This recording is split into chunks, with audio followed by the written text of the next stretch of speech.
Ok. Donc, j'arrive au point suivant, toujours dans cette rubrique autour de quelques mots-clés pour comprendre le concept de science et de démarche scientifique. Là, je parle de la raison. Pareil, la culture occidentale a tellement dominé le monde que le monde l'a pris beaucoup quand même comme référent dans pas mal de repères culturels. Et un des référents, c'est que la science tourne autour des raisonnements, ce qui est une abomination. Évidemment que les raisonnements sont hyper utiles en science.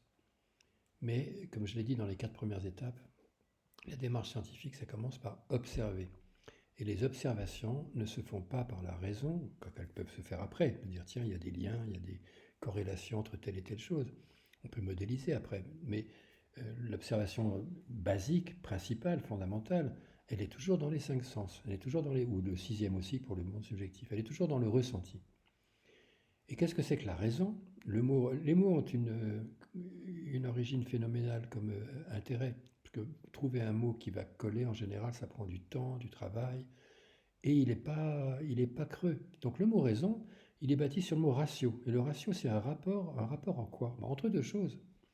Donc avant tout, raisonnement, il faut d'abord avoir identifié sur quelle chose on va raisonner. Et c'est là qu'on a des œillères totales. Toutes nos bases de, par exemple, l'économie monétaire, il n'y a aucune réflexion sur est-ce que la richesse se mesure bien par l'argent. Moi, je dirais plutôt absolument l'inverse. Aujourd'hui, où on mesure tout par l'argent, qu'il ne mesure que des échanges, tout ce qui est bien commun ne vaut rien. Et comme ça vaut rien, on les détruit à fond la caisse, ça fait plus d'argent pour ceux qui ensuite soit utilisent, enfin bon, pour 1000 manières de faire de la richesse personnelle en détruisant les biens communs. Les deux principales, c'est moins de coûts pour obtenir les richesses convoitées matérielles. Et le deuxième, c'est une fois qu'on a bien détruit les richesses matérielles, beaucoup de marchés pour essayer de réparer ce qui du coup manque à tout le monde. Donc ça fait quand même deux gains énormes. Je gagne à détruire et je gagne ensuite à faire semblant de réparer. Euh, donc, pour revenir sur la raison, la clé, c'est que la science n'est pas la raison. La raison est un outil extrêmement utile pour la science, absolument génial. Mais la science commence par l'observation. Or, nos sciences subjectives commencent par refuser d'observer. C'est ce que j'essaie de dire tout le temps. Un système vertical a des chefs qui sont là et qui protègent leur meilleure position sociale en ne voulant pas questionner les bases des vérités déclarées et partagées par tous, que ce soit de la religion, de l'économie comme l'argent aujourd'hui ou autre chose. Où lui il est gentil, lui il est méchant, enfin on est toujours dans le nous gentil, eux méchants évidemment.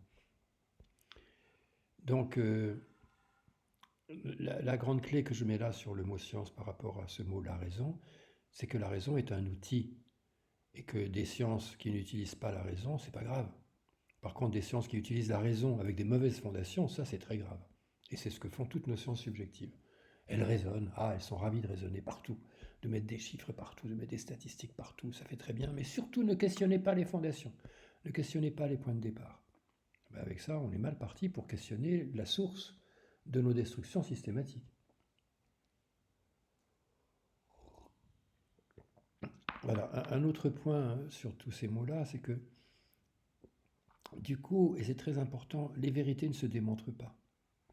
Bien sûr, en vérité objective, un raisonnement se démontre, aucun problème. Mais les vérités que l'on choisit du coup comme repère pour ces traitements internes à partir de ce qu'on capte, de ce qu'on reçoit comme information, elles ne se démontrent pas.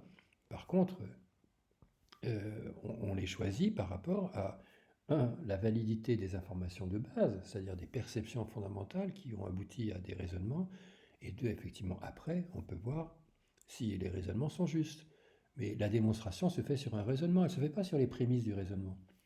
Donc croire qu'on démontre des vérités, c'est très néfaste. Et c'est pourtant le cas de toutes nos sciences subjectives, où dès que quelqu'un n'est pas d'accord avec quelqu'un d'autre, les deux vont essayer de démontrer. C'est ce que nos émissions de télé débiles adorent, avec des conflits, des combats, des débats, où chacun va essayer de mettre le bon raisonnement. Mais non, quand deux personnes ne sont pas d'accord, c'est beaucoup plus riche de dire mais quelles sont les prémices de chacun. Et les prémices ne sont pas discutables. Mais que chacun puisse mettre en mots les prémices de son raisonnement. Si c'est je crois en Allah ou je crois dans le protestantisme, je sais pas, la vérité de Calvin, la Bible, mais laquelle d'ailleurs, parce que c'est bien gentil ces trucs écrits. Voilà, sur la raison.